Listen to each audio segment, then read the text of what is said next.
Welcome to Slayerfest 98. I'm Ian Carlos Crawford, and I'm here to give you my 2024 recap. A little late, but when is that not expected with me? First off, I'm going to do my favorite TV shows of 2024. Number 10, Mr. and Mrs. Smith. Number 9, Fallout.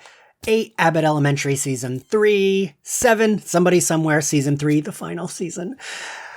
6, From Season 3. Number 5, Hacks Season 3. The You Wouldn't, I Would, Wouldn't You? From the finale is maybe the TV line that has stuck with me all year. The show continues to rule. Number 4, Agatha All Along. A Marvel witch show starring almost all queer women and one gay teen feels like a fever dream. Patti LuPone delivered one of the best performances in any Marvel show or movie in her episode number 7, which we will get to later. Number 3, Interview with the Vampire, Season 2. I love my horny, dysfunctional vampire family. Number 2, The English Teacher, the most relatable show to this gay college professor.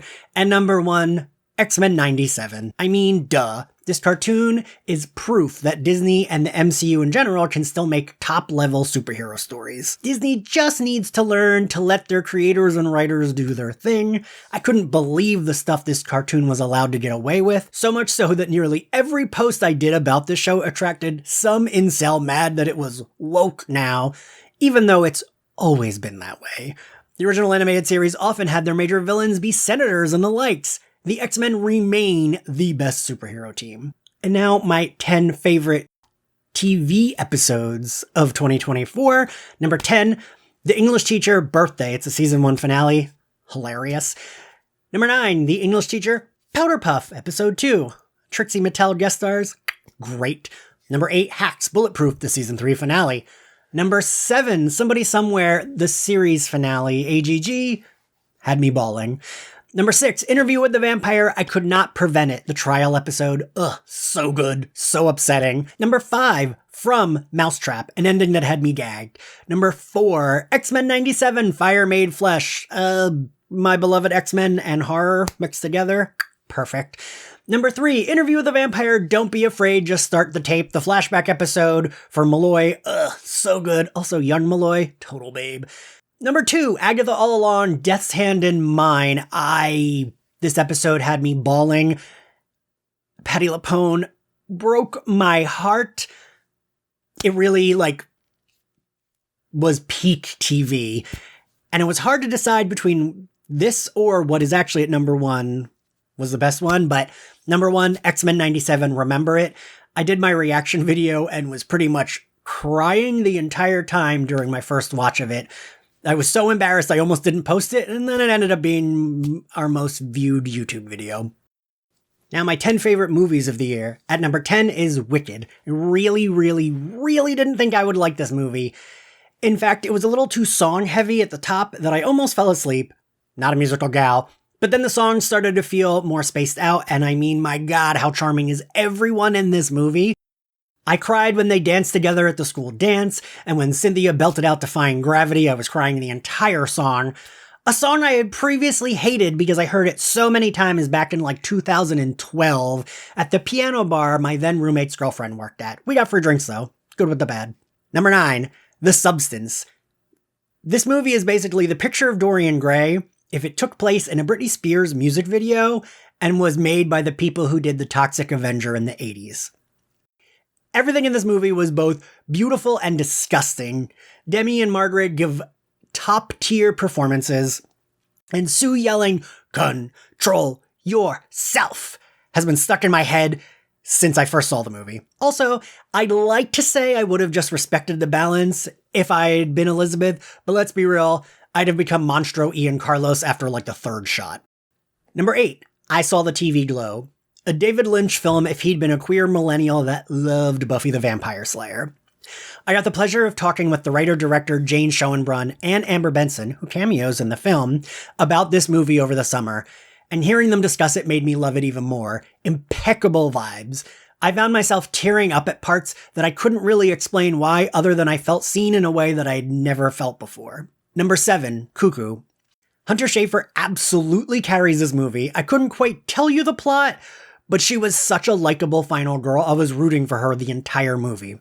She felt like a girl I would have been friends with as a teen, or maybe even now as an adult. A movie that knew what it was and let the horror aspect be kinda weird and nonsensy while investing in the characters. Need Hunter Schafer in more horror. Number 6, Smile 2. Naomi Scott gives maybe one of the best horror performances of the last decade. She makes pop star Sky Riley feel likable, feel real. You're rooting for her to get away the entire film, even though, if you've seen the first one, you know she probably ain't making it past this film. Sequels be damned. She's entered the pantheon of horror characters, not unlike Sarah Michelle Gellar's Helen Shivers in I Know What You Did Last Summer, that deserved to be a final girl.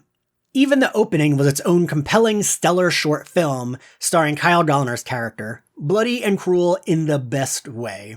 Number 5, Anora. Full disclosure, I didn't think I'd like this movie. I didn't have much interest in seeing it, and thought it felt like a movie where everyone would be doing capital A acting. And boy was I a fool. Sure, the capital A acting was there, but it's great. Mikey Madison gives such a real, compelling performance that anytime she did something that seemed stupid, I felt I related in the worst way. I found myself thinking, oh, this is so stupid, why is she, I would do the same thing. It's a movie told in 2 very different parts, but neither part is lesser than the other. And the ending, which was a quieter ending, had both the sexiest scene and the most heartbreaking scene. Number 4, Blink Twice. I love a good comeuppance. Jawbreaker, Cruel Intentions, any movie where the character who deserves to eat shit does in fact eat shit at the end immediately gets a boost from me. And this movie does that so well. I know some folks found it divisive with its revenge part, but I loved it.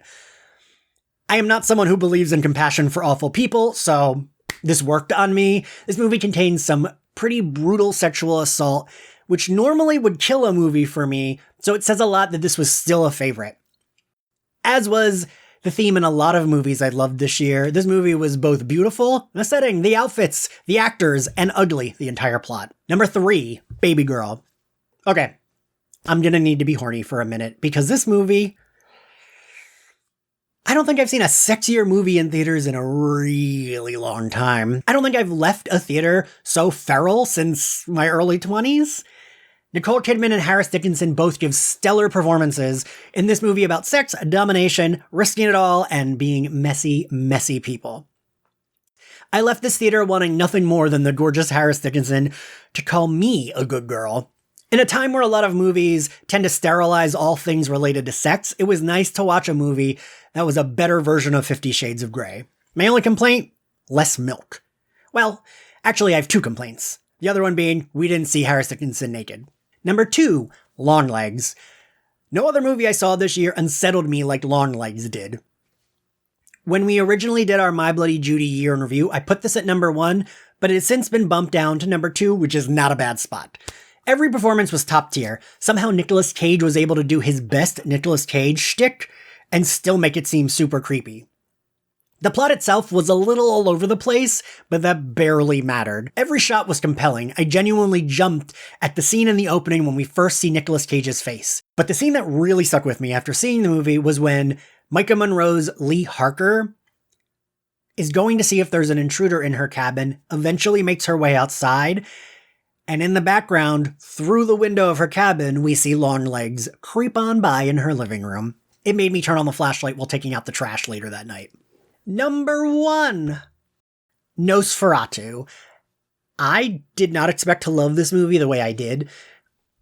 I'd originally listed it as my second favorite movie of the year when we recorded for My Bloody Judy, but now it's safe to say it's number 1. I ordered a bunch of Nosferatu shirts from Hot Topic. Another movie that's both beautiful and ugly. I actually thought during my first watch a lot of the shots were CGI, but later found out they were not. The movie is unsettling yet grand and dramatic. Willem Dafoe and Aaron Taylor Johnson both were acting in 2 polar opposite movies, yet shared so many scenes together and it still worked. Lily Rose Depp is a star, and Willem Dafoe was allowed to do his best Willem Dafoe. Skarsgård's Count Orlok was terrifying yet compelling. He felt undefeatable and all-encompassing. Towards the end, he even admits he is nothing more than an appetite. And yet, I know I would have found myself thinking, oh, but he has an appetite for me only. A lot of the things in the movie, horniness included, might have felt stupid in a lesser film, but here it totally worked. And a special shout out to Ashley Hullett-Sanders, who is my Slayerfest 98 editor / producer.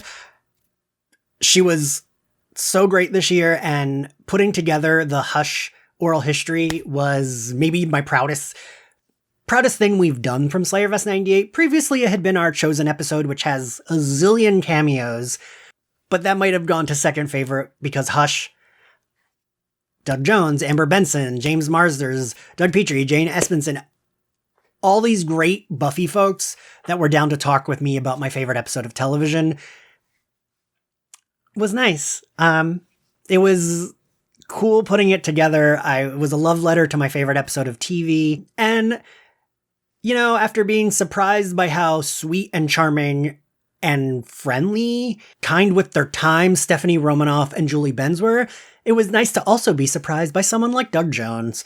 I'm always surprised when someone who is as big as like him and Julie Benz are, that they are still so kind with their time and willing to sit down with me with my no budget podcast, just talking about stuff I love. So let's hope we get a few more surprises in 2025. And some of my favorite moments of the podcast from 2024, the entire Lullaby watch-along recording I did with Julie Benz. She is a delight. But especially when she made me blush when I asked her, why did you want to do this? And she said, I'd do anything for you. Ugh, my heart. Tom Lenk learning during our Madam Web recording that it was a Marvel movie. Stephanie Romanoff also making me blush, making me flex for her, kiss my arms, and then telling me she'd top me. Darla and Lila from Angel both had me blushing this year. Jane Schoenbrunn and Amber Benson making me tear up discussing how important Buffy the Vampire Slayer was and is. And T.S. Madison, when we were discussing some behind-the-scenes drama with X-Men 97, holding up a sign that she had at the ready that said, allegedly, which is now one of our Discord icons. Thank you all for watching. Thank you all for listening. Slayerfest 98 had a great 2024. I love doing this podcast. I appreciate everyone listening, all the comments, all the feedback, all the input. Everything. I appreciate all of you. I look forward to continuing. We're coming up on 10 years of this podcast, which is bananas. And I'm taking a little bit of a break at the beginning of 2025 here, but we're still going strong. We still got Magician Season 2 and Angel Season 4 coming up this year.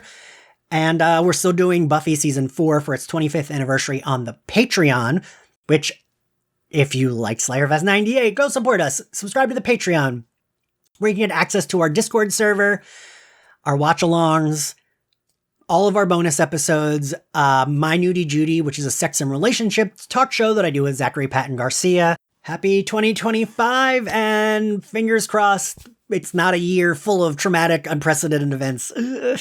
Let me know what some of your favorite stuff of 2024 was. Let me know what your favorite moments from the podcast were, or in general. I love you all, and happy 2025.